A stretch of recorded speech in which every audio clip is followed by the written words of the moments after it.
Hello everyone. आज के इस वीडियो में हम बात करने वाले हैं ह्यूमन रिसोर्स मैनेजमेंट के एक बहुत ही इम्पॉर्टेंट टॉपिक पर, वो है प्रमोशन। जी हाँ दोस्तों, हम बात करने वाले हैं प्रमोशन क्या है, प्रमोशन का क्या पर्पस है और एक ऑर्गेनाइजेशन में कितने टाइप के प्रमोशंस होते हैं, प्रमोशन के क्या बेनिफिट्स हैं और किस बेसिस पर प्रमोशन किया जाता है। तो दोस्तों, इन सभी टॉपिक्स को डिटेल में डिस्कस करने से पहले अगर अभी तक आपने हमारे चैनल को सब्सक्राइब नहीं किया है तो प्लीज़ चैनल को सब्सक्राइब ज़रूर करें और प्लीज़ वीडियो को अंत तक ज़रूर देखें। तो दोस्तों, आइए वीडियो शुरू करते हैं। तो हम सबसे पहले बात करते हैं प्रमोशन क्या होता है, what is promotion. So promotion is also known as upward movement of the employees. Upward movement का मतलब जब कोई एम्प्लॉइज़ किसी ऑर्गेनाइजेशन में एक लेवल पर काम कर रहा होता है तो वहाँ से प्रमोट करके उसे जब दूसरे लेवल पर भेज दिया जाता है और फिर वहाँ से भी प्रमोट करके उसे नेक्स्ट लेवल पर भेज दिया जाता है। तो इसका मतलब यह है कि जब किसी एम्प्लॉय का level wise level vertical movement होता है तो उसे हम प्रमोशन कहते हैं। सो प्रमोशन का मतलब यहाँ पर ये है कि जब किसी एम्प्लॉय की सैलरी इंक्रीज़ हो जाए या उसका पे हाइक हो जाए या उसकी रोल एंड रिस्पॉन्सिबिलिटी बढ़ जाए, साथ ही उसकी पोजीशन भी बढ़ जाए विद इन द ऑर्गेनाइजेशन, जब ये सारी चीज़ें किसी एम्प्लॉय की इंक्रीज़ हो जाती है तो हम उसे प्रमोशन कहेंगे। यहाँ एक चीज़ हमें ये भी ध्यान रखनी है कि जब किसी एम्प्लॉय का एक ही पोजीशन पर रहते हुए सैलरी इंक्रीज़ हो जाता है तो हम उसे प्रमोशन नहीं कहेंगे, ये होगा ग्रेड इंक्रीमेंट। क्योंकि प्रमोशन में एम्प्लॉय की रोल, रिस्पॉन्सिबिलिटी, स्टेटस, इन तीनों ही चीज़ों का इंक्रीज़ होना ज़रूरी है। लेकिन दोस्तों, कई बार कुछ ऑर्गेनाइजेशन में एम्प्लॉय का सैलरी इंक्रीमेंट नहीं होता है बल्कि उसे हाई लेवल की रिस्पॉन्सिबिलिटी और स्टेटस दे दिया जाता है। तो ऐसी सिचुएशन में भी हम उसे प्रमोशन कहेंगे। ऐसे प्रमोशन को ड्राई प्रमोशन कहते हैं जिसमें सैलरी इंक्रीमेंट नहीं होता है।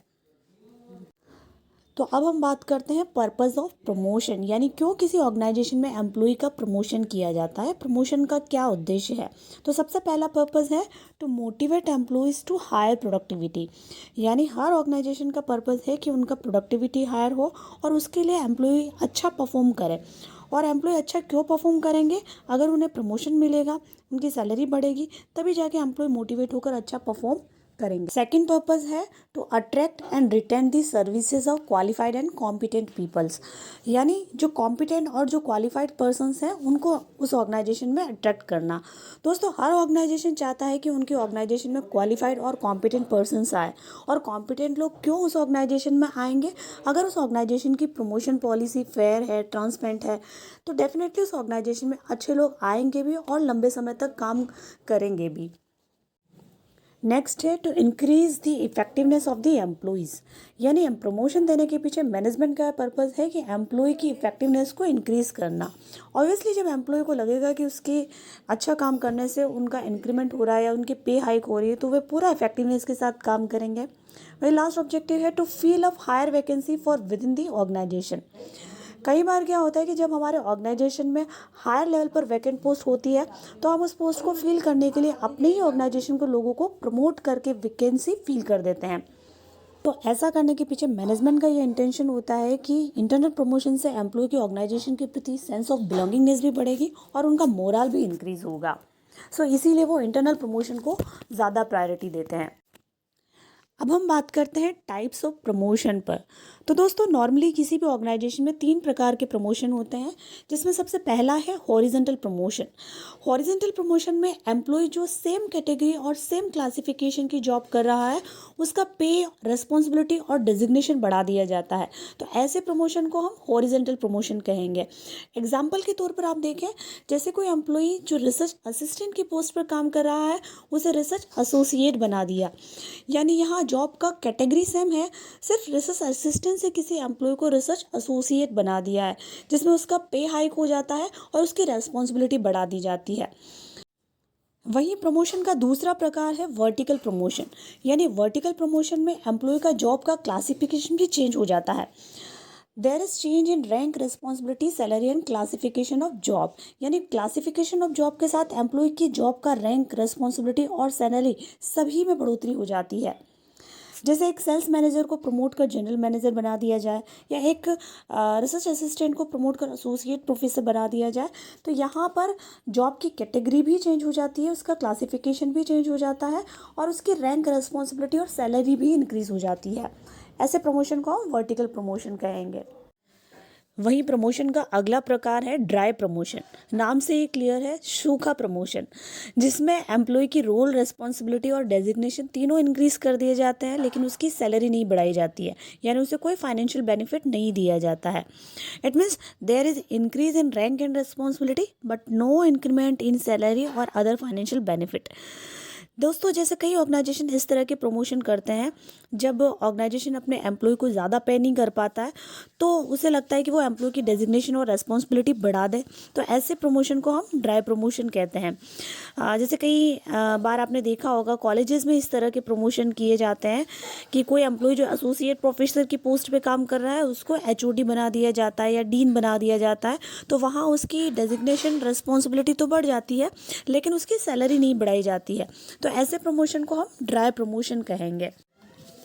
अब हम बात करते हैं बेसिस ऑफ प्रमोशन, यानी किस बेस पर ऑर्गेनाइजेशन में प्रमोशन किया जाता है। तो 3 तरह के बेस पर अक्सर ऑर्गेनाइजेशन में प्रमोशन किया जाता है, जिसमें सबसे पहला बेस है promotion on the basis of merit, यानी इस तरह के प्रमोशन में एम्प्लॉय का मेरिट के आधार पर प्रमोशन किया जाता है, जिसमें यह देखा जाता है कि वो एम्प्लॉय उस नए पद पर जहां उसको प्रमोट किया जा रहा है उस पद के लिए वो कितना कैपेबल है, उसका नॉलेज, उसकी स्किल, उसकी एबिलिटी, उसकी एफिशिएंसी कैसी है और वह उस पोजीशन पर कितना सक्सेसफुली काम करेगा। इन सभी इंडिकेटर को देखकर उस एम्प्लॉय को प्रमोशन दिया जाता है। और यहाँ एक चीज़ और ध्यान रखनी है कि एम्प्लॉय की जो लेंथ ऑफ सर्विस है हम मेरिट बेस्ड प्रमोशन में नहीं देखते हैं, सिर्फ उसके नॉलेज, स्किल और एबिलिटी के बेस पर ही उसका प्रमोशन करते हैं। वहीं प्रमोशन का दूसरा बेस है प्रमोशन और सीनियरिटी बेसिस। यहाँ पर एम्प्लॉय की लेंथ ऑफ सर्विस देखी जाती है, यानी एम्प्लॉय कितने सालों से काम कर रहा है।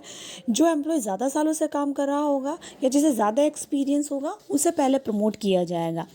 तो प्रमोशन के इन दोनों ही बेसिस के कुछ मेरिट और डिमेरिट है, यानी मेरिट बेसिस प्रमोशन देने से कई बार उस ऑर्गेनाइजेशन के जो सीनियर पर्सन है, जो काम कर रहे हैं काफ़ी लंबे समय से, वो निराश हो जाते हैं कि हम कई सालों से काम कर रहे हैं, हमें प्रमोशन नहीं मिला। वही सीनियरिटी बेसिस प्रमोशन देने से ऑर्गेनाइजेशन में जो ज़्यादा एफिशिएंट लोग हैं, जो ज़्यादा कॉम्पिटेंट लोग हैं, वो निराश हो जाते हैं कि हम बहुत अच्छा परफॉर्म कर रहे हैं, हमें प्रमोशन नहीं दिया गया। तो इन दोनों ही प्रमोशन के डिमेरिट्स और मेरिट और डिमेरिट को देखते हुए प्रमोशन का एक नया बेस आया, जिसे हम कहते हैं promotion on merit come seniority basis. तो इस टाइप के जो प्रमोशन है उसमें मेरिट और सीनियरिटी दोनों को ही कंसीडर किया जाता है और फिर उसे प्रमोट किया जाता है। तो दोस्तों, अब लास्ट हम बात कर लेते हैं बेनिफिट्स ऑफ प्रमोशन, यानी प्रमोशन देने से ऑर्गेनाइजेशन को क्या बेनिफिट होते हैं। तो सबसे पहला बेनिफिट है कि प्रमोशन देने से आपके ऑर्गेनाइजेशन के एम्प्लॉयज़ मोटिवेटेड होकर काम करेंगे और अपनी पूरी एफिशिएंसी का यूज़ करेंगे, क्योंकि एम्प्लॉय को मालूम होगा कि अच्छा परफॉर्म करने से इस ऑर्गेनाइजेशन में प्रमोशन मिलेगा। इसके अलावा दोस्तों, अगर मैनेजमेंट अपनी ऑर्गेनाइजेशन में प्रमोशन की अपॉर्चुनिटीज़ अपने एम्प्लॉयज़ को देता है तो वो अपनी ऑर्गेनाइजेशन में प्रोडक्टिविटी को भी एनहांस कर सकता है और एम्प्लॉय की परफॉर्मेंस को भी बढ़ा सकता है। सो प्रमोशन की अपॉर्चुनिटी देने से एम्प्लॉय जो है वो अच्छा परफॉर्म करते हैं। इसके अलावा अगला बेनिफिट है एनहांस रिटेंशन रेट, यानी अगर कंपनीज अपनी ऑर्गेनाइजेशन के अंदर टैलेंटेड वर्कफोर्स को रिटेन करके रखना चाहती है, यानी वो चाहती है कि उनकी ऑर्गेनाइजेशन में लोग अपनी ऑर्गेनाइजेशन छोड़कर नहीं जाए, तो उन्हें अपनी ऑर्गेनाइजेशन में एक फेयर, ट्रांसपेरेंट प्रमोशन पॉलिसी को रखना ज़रूरी होगा। इसके अलावा प्रमोशन का जो लास्ट बेनिफिट है वो है अट्रैक्ट द बेस्ट एम्प्लॉयज़, यानी अगर आपके ऑर्गेनाइजेशन की प्रमोशन पॉलिसी अच्छी है तो डेफिनेटली आपके ऑर्गेनाइजेशन में बेस्ट एम्प्लॉयज़ अट्रैक्ट होकर आएंगे, क्योंकि अच्छे एम्प्लॉयज़ हमेशा अपनी ग्रोथ चाहते हैं और अगर जिस ऑर्गेनाइजेशन में अच्छी प्रमोशन पॉलिसी होगी तो वो एम्प्लॉय जो है वो उस ऑर्गेनाइजेशन में डेफिनेटली जाएंगे। तो दोस्तों, एक ऑर्गेनाइजेशन में मैनेजमेंट को प्रमोशन पॉलिसी को बहुत ज़्यादा सोच समझ कर बनाना चाहिए, यानी प्रमोशन पॉलिसी बहुत ज़्यादा फेयर, अनबायस्ड और ट्रांसपेरेंट होनी ज़रूरी है, क्योंकि प्रमोशन सही तरीके से किए जाए तो एक ऑर्गेनाइजेशन में एम्प्लॉयज़ और मैनेजमेंट दोनों को कई तरह के बेनिफिट्स होते हैं। और अगर प्रमोशन पॉलिसी फेयर नहीं है तो उस ऑर्गेनाइजेशन में एम्प्लॉयज़ जो है वो कॉन्फ्लिक्ट के शिकार हो सकते हैं, ग्रीवेंसेस के शिकार हो सकते हैं, कई तरह के डिस्प्यूट्स हो सकते हैं। सो प्रमोशन पॉलिसी का फेयर, ट्रांसपेरेंट और अनबायस्ड होना ज़रूरी है, तभी